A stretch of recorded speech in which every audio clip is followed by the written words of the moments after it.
नमस्कार. नवघर माणिकपूर शिवसेना उद्धव बाळासाहेब ठाकरे यांनी वसई विरार आणि भारतामध्ये जे काही पेट्रोल डिझेल आणि गॅसचा भाव वाढ होतोय त्याबद्दल सरकारचा निषेध करण्यासाठी जन आक्रोश आंदोलन आज वसईतील एसटी डेपो समोर छेडलेलं आहे आणि ह्यामध्ये सर्व महिला आणि पदाधिकारी हे सहभागी झालेले आहेत. या आंदोलनाचं मुख्य कारण काय ते आपण आता बोलून घेऊया. आज आंदोलन आयोजित करण्याचं मुख्य कारण काय माहितीये का, गेल्या 15-20 दिवसापासून गेल्या 1 महिन्यापासून देशातली जी परिस्थिती आहे ती पूर्णपणे व्यवस्था बिघडत चाललेली आहे. या महागाईमुळे सर्वसामान्य माणूस जो आहे जो अक्षरशः मेटाकुटीला आलेला आहे आणि त्यामुळे ह्या जनतेसाठी आम्हाला आज रस्त्यावर उतरणं भाग पडलं.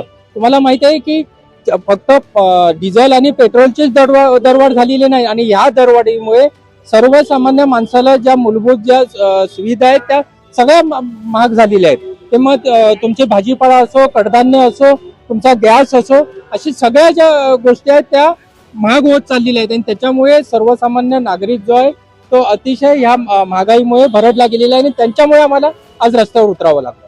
तुम्हाला काय वाटते आता जे आंदोलन होते यामुळे सरकार महागाई काही कमी करेल असं वाटतं तुम्हाला? हे बघा, सरकार काय आहे माहिती आहे का, जो बहुमताचा जो माज आहे ना त्या या सरकारला आहे. पूर्वी ही सरकार गेली 50-60 वर्ष या देशामध्ये अनेक सरकार आली, अनेक सरकार गेली, परंतु ती जनतेला घाबरत होती. परंतु ह्या जनतेला ही जनतेची भीती, ह्या सरकारला या जनतेची भीतीच उरलेली नाही. कारण त्यांच्याकडे या जनतेची जी मतं आहेत ती मतांची त्यांना जरूर नाही. ते पेटीच्या माध्यमातून निवडून येतात. त्याच्यामुळे या जनतेने मतं दिली काय, नाही दिली काय, जनता गरीब झाली काय, भरडली गेली काय, त्यांना काही सोय सुटत नाही आहे.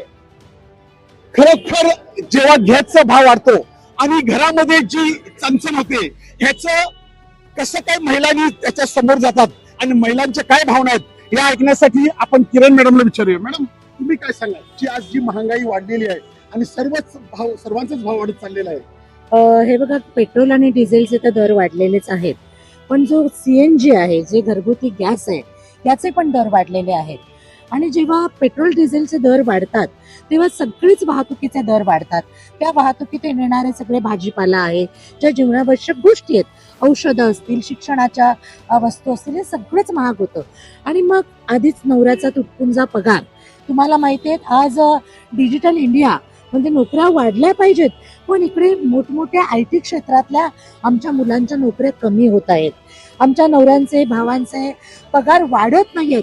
एका बाजूला पगार वाढत नाहीयेत आणि दुसऱ्या बाजूला जो मिळणारा तुटपुंजा पगार आहे तो या महागाईमुळे पुरत नाहीये.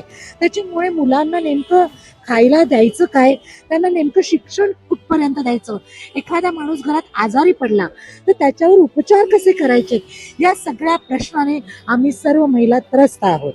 तुम्ही आता सर्व महिलांचं प्रतिनिधित्व देखील करत आहात.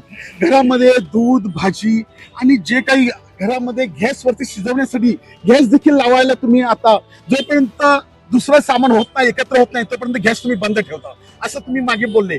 तर ह्या सर्व गोष्टीसाठी तुम्ही आता सरकारला काय एक विनंती करता? हे सरकार इतकं दुटप्पी आहे की याने काहीच महिन्यांपूर्वी आम्हाला लाडकी बहीण असं म्हटलेलं आणि काही दयेचे भिकेचे पैसे काही महिलांना त्यांनी वाटले.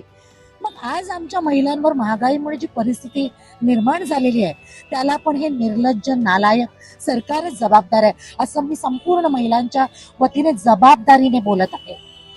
आणि या सरकारचं करायचं काय तुम्ही म्हणाल तर या सरकारचं खाली डोकं आणि वर पाय. आता तुम्ही म्हणाला थोड्याच वेळाने प्रश्न विचारलात की तुम्ही आंदोलन करणार तर त्याचे काय रेट कमी होतील काय? भले कमी नाही होणार, पण याच्या पुढचे रेट वाढवताना हे सरकार 10 विचार करावं. आणि म्हणून आम्ही आज हा आक्रोश आंदोलन केलेला आहे. आणि या उपर पण जर त्याने आमचा शब्द आवाज जुमानला नाही तर आम्ही या सरकारला खाली खेचण्याचा अधिकार ठेवतो. आता संजय गुरव यांनी बरोबर सांगितलेलं आहे की या सरकारला जनतेची भीती राहिलेली नाहीये. तर त्यांना निवडणुका, पडणारी मतं हे त्यांना काही राहिलं नाहीये. तुम्ही आताच बघा, विधान परिषदेच्या निवडणुका सगळे हे लोक सगळे मशगूल आहेत कसं सेटिंग करायचं, कशा त्या बिनविरोध करायच्या. अरे हे सरकार आमचा मतदानाचा हक्क पण आमच्याकडून हिरावून घेत आहे, हे आमच्या जगण्याचा हक्क पण आमच्याकडून हिरावून घेत आहे. या सरकारचा आम्ही हजारदा निषेध करत आहोत. तर आपण ऐकलं वसईतील नवघर माणिकपूर ह्या भागातील शिवसैनिकांचा आक्रोश आहे की आता जे काही इंधन भाव आणि गॅसचा भाव वाढवलेला आहे त्यामुळे आमचं जगणं हे कठीण झालेलं आहे. तरी देखील त्यांचं म्हणणं आहे की आता ह्या पुढे जर का असाच भाव वाढ करत राहिले तर आम्ही सहन करणार नाही. वसई लाईव्ह न्यूज साठी दिलीप डाबरेसह अब्दुल कलाम. नमस्कार.